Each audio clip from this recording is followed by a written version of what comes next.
Hello दोस्तों, कैसे हैं आप सभी का हार्दिक स्वागत है हमारे यूट्यूब चैनल अंशुरुत क्लासेस में। जैसे कि हम रोज़ाना ग्रुप डी वालों के लिए टॉप 6 क्वेश्चन की श्रृंखला को लेकर चल रहे हैं, उसी को आज आगे बढ़ाते हुए आज का हमारा पहला क्वेश्चन है, यदि एक संख्या का 50% दूसरी संख्या के बराबर है तो उनका अनुपात क्या होगा। ठीक है, तो समझेंगे दोस्तों। यानी कि उसने कहा एक संख्या का 50%, मान लो कोई संख्या ए है, ए का 50% दूसरी संख्या यानी कि बी के बराबर है, ये तो बोला उसने। ठीक है, तो क्या करना है, इस बी को इसके नीचे ले आओ या परसेंट को हटाएंगे यहाँ से। जब यहाँ से परसेंट हटाएंगे तो क्या आगे बटे 100। ठीक है, अब 50 से कितनी बार कटेगा, 2 बार, यानी कि ए बटे बी बराबर 2 बटे ए। तो यानी कि ए अनुपात बी बराबर क्या आ गया, 2 अनुपात 1 आंसर, जो कि ऑप्शन हमारा बी करेक्ट। ठीक है, अगला क्वेश्चन अपना क्वेश्चन नंबर 2, शेषफल ज्ञात करना है। जब संख्या दे रखी है 201, 202, 203, 204, 205, 206 यानी डॉट 260 तक, तो कह रहा है कि 9 से भाग करने पर भाग दिया है तो शेषफल क्या बचेगा। अब 9 का नियम तो ये कहता है दोस्तों कि इन सभी संख्या के अंकों का योग 9 से विभाजित होना चाहिए। ठीक है, ये तो कह रहा है, तो ध्यान देंगे। जैसे मान लो कोई संख्या ऐसे मान लेते हैं 1 से 9 तक, वो कह रहा है कि या इसको भी छोड़ो समझने के लिए, 1 से 5 तक के अंकों को 9 से विभाजित करने पर, ठीक है, उसका शेषफल क्या है। तो आप क्या लिखेंगे, हम इसको 1 2 3 4 5 ये तो लिखेंगे। तो इसके अंकों का योग यानी कि 9 से विभाजित होना चाहिए। तो 9 से विभाजित करने के लिए देखो 5 और 4 9 खत्म, 3 और 2 5 और 1 6 यानी कि शेषफल क्या आ गया 6। 5 4 9 का डिजिटल सम भी कहते हैं। ठीक है, ये चीज़ है। तो बस इसमें यही करना है। अब ध्यान से देखेंगे दोस्तों, 201 202 203 यानी कि 100वीं डिजिट इसकी क्या होगी, 2 से, यानी कि 2 से लेकर। ठीक है, पहले 2 को देखते हैं। तो देखो 2 से 60 तक कितने अंक, ठीक है, 100वीं डिजिट क्या आ गई 2, और 260 तक कितने होंगे 60, तो टोटल कितने होंगे 120, यानी कि 100वां डिजिट इसका, यानी कि 200, यानी कि 100 से 100वां डिजिट इसका कौन सा होगा, 2 गुणा 60 120।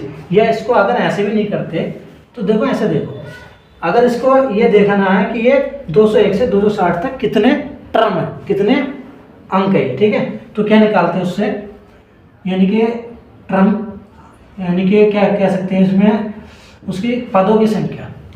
ठीक है, पदों की संख्या निकाल, पदों की कितने पद, पदों की संख्या बराबर 260 माइनस 201 प्लस 1, क्योंकि इसमें अब ये तो 201 से लिया जा रहा है ना, तो होता तो 200 से, तो इसलिए एक बढ़ा के लिया था। ठीक है, तो इसमें से जब घटाएंगे तो कितना आएगा 59 और 1 प्लस 60, पदों की संख्या कितनी आ गई 60, ये पद आ गए कितने 60। अब हमसे अगर पूछा जाए कि यहाँ से 201 से 260 तक इनके अंकों का योग क्या होगा, तो अंकों का योग का फॉर्मूला क्या होता है दोस्तों, ये आगे भी चल के आपको बहुत फायदा देगा जब स्टैटिक्स पढ़ेंगे सांख्यिकी। ठीक है, तो क्या करते हैं, यानी पदों का योग, पदों का योग बराबर क्या होता है n/2 l plus a। l क्या होता है हमारा लास्ट टर्म, ये अंतिम पद। ठीक है, अंतिम पद, और ये कौन सा फर्स्ट पद, पहला पद। ठीक है, तो n हमने निकाल लिया 60 बटे 2। ठीक है, l कितना हमारा 260 प्लस 201, यानी 2 से काटेंगे इसको कितनी बार 30 बार। ठीक है, अब इसको जोड़ो, यानी 200 और 200 कितने हो गए 400 और 60 और 61, 461 गुणा 30। ठीक है, 0 तो ये आ जाएगा, 3 से गुणा करो, 3 निकल 3, 3 छंग 18 का 8 हंसी लगे 1। ठीक है, और 3 चौक 12 और 1 13, यानी कि कुल योग कितना आ गया 13830।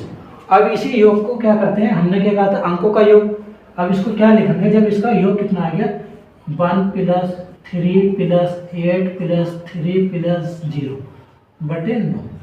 ऐसे तो करते हैं, ठीक है, 9 का नियम यही होता। अब देखो 8 और 1 9, ये खत्म, 3 और 3 6। अब 6 में अगर 9 से भाग देंगे तो शेषफल क्या आएगा हमेशा 6 आंसर, ठीक है, जो कि ऑप्शन हमारा डी करेक्ट। आई होप समझ में आया होगा।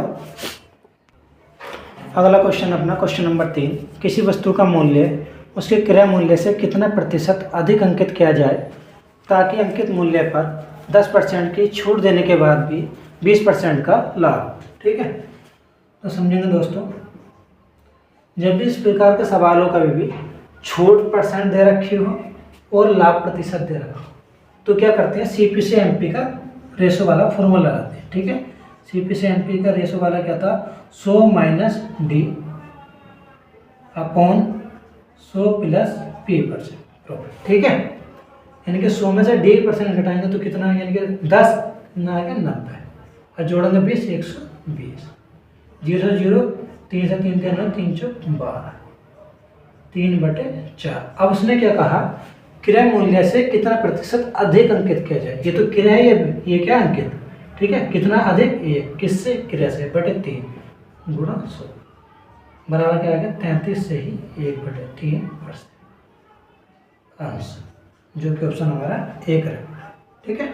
अगला क्वेश्चन है, वह सबसे बड़ी संख्या क्या है जो 52, 65 तथा 143 को पूर्णतः विभाजित कर सकते हैं। तो देखो दोस्तों, ऑप्शन से उड़ाने में देखो, ठीक है, 11 से काटेंगे 52 नहीं कटता, ये नहीं हो सकता। 3 से भी 52 नहीं कटता, ये भी नहीं हो सकता। 15 से भी नहीं कटता, ठीक है। 13 चौका 52, 13 पंजे 65 और 13 13 13 13, ठीक है, 13 ये आंसर हमारा करेक्ट आ गया, ठीक है। अगला क्वेश्चन देखेंगे, क्वेश्चन नंबर 5, दो समरूप त्रिभुज हैं। पहले त्रिभुज की भुजा 2 सेंटीमीटर, 3 सेंटीमीटर तथा 4 सेंटीमीटर है। दूसरे त्रिभुज का परिमाप 81 सेंटीमीटर है, तो दूसरे त्रिभुज की संगत भुजाएं ज्ञात कीजिए, ठीक है। तो दोस्तों इस सवाल को करने के लिए समझेंगे, मान लो कोई ये 2 त्रिभुज है ए बी सी, एक त्रिभुज ये है,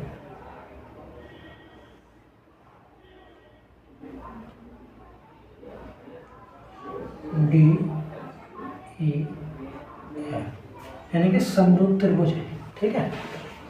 जो इसकी ये वाली साइड होगी उसकी ये वाली साइड भी इसके बराबर, ठीक है। जो ये साइड होगी वो इसके बराबर होगी, जो ये साइड होगी वो इसके बराबर, ठीक है। और संगत यानी कि जो समरूप त्रिभुज होते हैं उनकी जो संगत साइडें होती हैं वो एक दूसरे की साइड के बराबर होती है।